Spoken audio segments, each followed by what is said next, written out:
হতে হবে। তথ্য প্রযুক্তিতে আমরা কোন আমেরিকাকে হোক দুনিয়ার যে কোনো রাষ্ট্রকে চ্যালেঞ্জ করার জায়গায় কবে যেতে পারবো, ঢাকা বিশ্ববিদ্যালয়ে গবেষণার জন্য কোন কোন ডিপার্টমেন্ট খোলা উচিত, কত টাকা বাজেট হওয়া উচিত গবেষণার জন্য। আজকে সেই প্রাগৈতিহাসিক যুগের এক বিশ্ববিদ্যালয়ের মতো প্রাচীন যুগের সেই পদ্ধতির মধ্যে আপনি রেখেছেন। আপনি মধুর ক্যান্টিনের চেয়ার টেবিল দেখলে তো সেগুলো বোঝা যায়।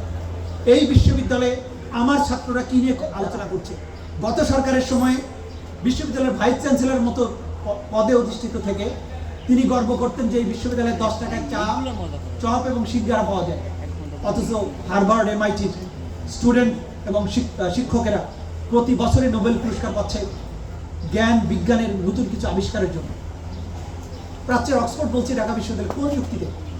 প্রতিনিয়ত ছাত্র সংঘর্ষ, প্রতিনিয়ত এখানে গণরুম, প্রতিনিয়ত রাজনৈতিক নেতাদের স্তুতি বন্দনা, কোনো গবেষণা নেই।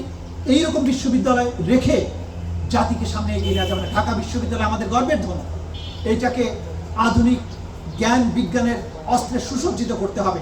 এখান থেকে আমাদের ছেলেরা নোবেল পাবে, এইখানকার গবেষণা সেই স্ট্যান্ডার্ডে যাবে যাতে করে প্রতি বছর না হোক 5 বছরে একটা করে নোবেল ঢাকা বিশ্ববিদ্যালয় পাবে।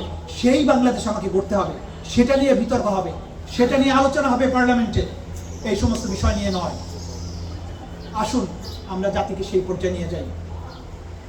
যে বাংলাদেশ সোনার বাংলা ছিল, যে বাংলাদেশকে ইবনে বতুতা বলেছিলেন দোজখপুর নিয়ামতে পরিপূর্ণ, সেই বাংলাদেশ যেখানে ইংরেজ, ডাচ, ফরাসি তারা এই দেশের জ্ঞান বিজ্ঞান সংস্কৃতি নানান কারণে এই উপমহাদেশে এসেছে, বাংলায় এসেছে।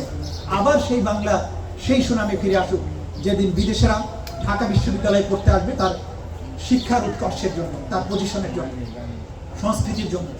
বাংলাদেশে পড়তে আসবে বাংলাদেশের সায়েন্স টেকনোলজির উন্নতির জন্য। সেরকম একটি বাংলাদেশ আসুন আমরা বলি, সেটাই আমাদের জুলাই শহীদদের স্বপ্ন ছিল।